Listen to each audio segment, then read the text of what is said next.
Mitsubishi की 5 part की machine है। जैसे कि मैंने फर्स्ट वीडियो में बात किया कि ये स्टार्ट कैसे और ये इसका मेंटेनेंस कैसे करते हैं।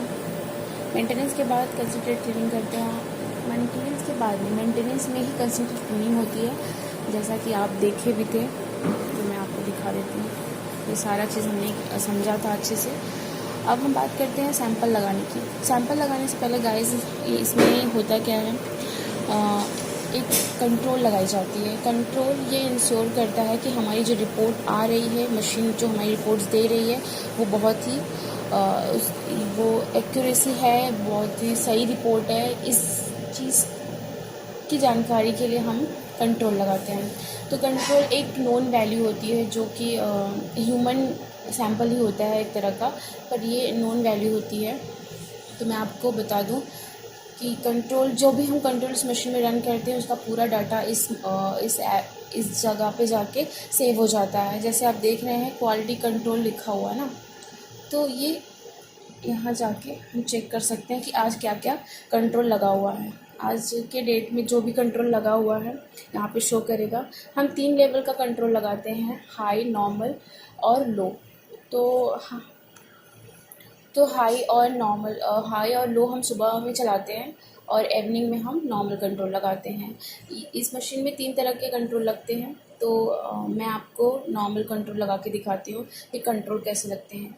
जैसे सैंपल रन करते हैं एग्जैक्ट वैसे ही कंट्रोल को भी रन करते हैं। तो मैं आपको बता रही हूँ, ठीक है। जैसा कि आप देख रहे हैं ये है कंट्रोल। हम ओपनिंग डेट भी डालते हैं इस कंट्रोल पे। तो ये नॉर्मल कंट्रोल है बेक्स का, होलिबा का ही है, कंपनी का ही है कंट्रोल, ठीक है। इसके यहाँ डेट हम चेक कर लेते हैं और डेट क्या है। तो हम नॉर्मल कंट्रोल लगा के आपको दिखाते हैं। कंट्रोल लगाने से पहले हम इसको फ्रिज से निकालते हैं और इसको थोड़ा सा रूम टेम्परेचर पे तो नहीं, लेकिन थोड़ा सा टेम्परेचर मेंटेन जब तक नहीं होता कंट्रोल पास नहीं होता। गाइस कभी भी तुरंत फ्रिज से निकाल कर कंट्रोल रन नहीं करते हैं। कंट्रोल के लिए थोड़ा सा टाइम टेकिंग होता है, एटलीस्ट 1 मिनट तो आप उसको बाहर रखो फ्रिज से निकालने के बाद, ठीक है। तो जैसा मैंने बताया कि जैसे ही कंट्रोल रन करते हैं वैसे ही एग्जैक्ट सैंपल रन करते हैं। तो ये हमारा मशीन पूरी तरह से रेडी है। कंट्रोल या सैंपल हम कुछ भी रन कर सकते हैं। तो सबसे पहले हम यहाँ पे जाएंगे। आप देख रहे हैं एक सैंपल बना हुआ निशान है, तो हम सबसे पहले यहाँ पे जाएंगे। पैक करके दिखाती हूँ वापस। यहाँ पे जाएंगे तो ये पूरा स्क्रीन खुल के आएगा और यहाँ sample ID, physician, sample comment, patient ID, first name, gender, date of birth, इस तरह की पूरी डिटेल्स इसमें आता है।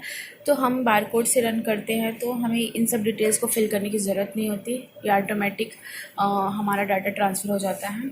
तो हम सिर्फ बारकोड रन कराते हैं और उसके बाद हम सैंपल डायरेक्ट रन कराते हैं। तो मैं आपको बारकोड रन करके दिखाती हूँ। गाइस ये हमारा बारकोड है। जब भी हम कोई भी सैंपल कंट्रोल रन करते हैं उससे पहले हम थोड़ा इन्वर्जन कर लेते हैं। एटलीस्ट 8 to 10 टाइम हम इन्वर्ज करते हैं सैंपल को। इन्वर्ज करके हमारी सैंपल रेडी हो चुकी है और हमने बारकोड स्कैन कर लिया। जैसे कि आप देख रहे हैं यहाँ बारकोड स्कैन हो चुका है और यहाँ से हम कमांड देंगे।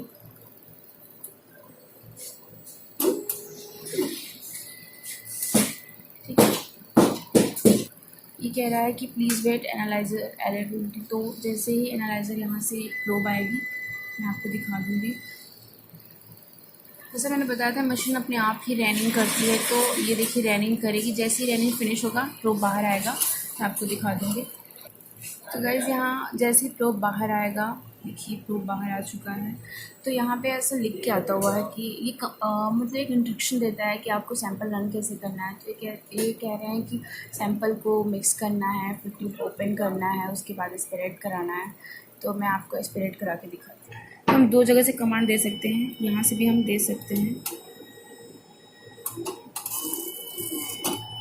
और ये देखिए ये हमारा एस्पिरेट कर चुका है सैंपल।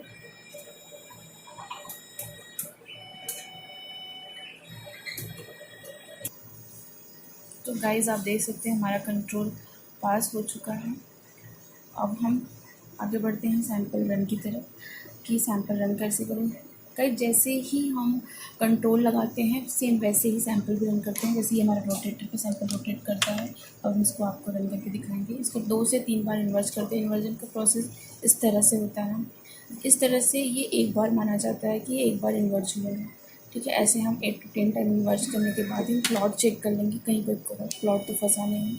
एक पेशेंट का सैंपल है, हम रन करके आपको दिखाते हैं। ठीक है, सेम प्रोसेस है, पहले हम यहाँ जाते हैं, फिर वहीं सैंपल आईडी और बाकी चीज़ें हमें करनी पड़ती है। बट हमने आपको पहले एक्सप्लेन किया कि हमारे पास बार कोड होता है, जैसा कि यहाँ पे पेशेंट का बार कोड लिखा हुआ है, तो हमारे पास बार कोड होता है। तो उसके बाद हम बार कोड स्कैन कर लेंगे। गाइस, जैसे ही बार कोड स्कैन करते हैं, यहाँ से कमांड का ऑप्शन आता है, हमने इसे कमांड दे दिया। अब मैंने जैसे बताया था कि यहाँ से भी हम ये जो है, यहाँ से अभी हम इस कमांड दे सकते हैं, और आप चाहे तो यहाँ से भी दे सकते हैं। ठीक है, तो हम यहाँ से आपको देकर दिखाते हैं।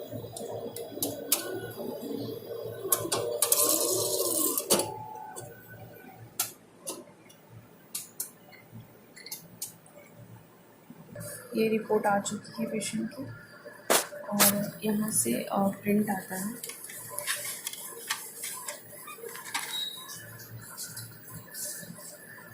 इस तरह से रिपोर्ट्स आ जाते हैं पेशेंट के, तो आप देख ही सकते हैं। तो गाइज़, हमने आपको पूरा होरिबा के बारे में अच्छे से डिटेल बता चुका है, और कुछ छूट जाता है तो आप हमसे कमेंट में करके पूछ सकते हो।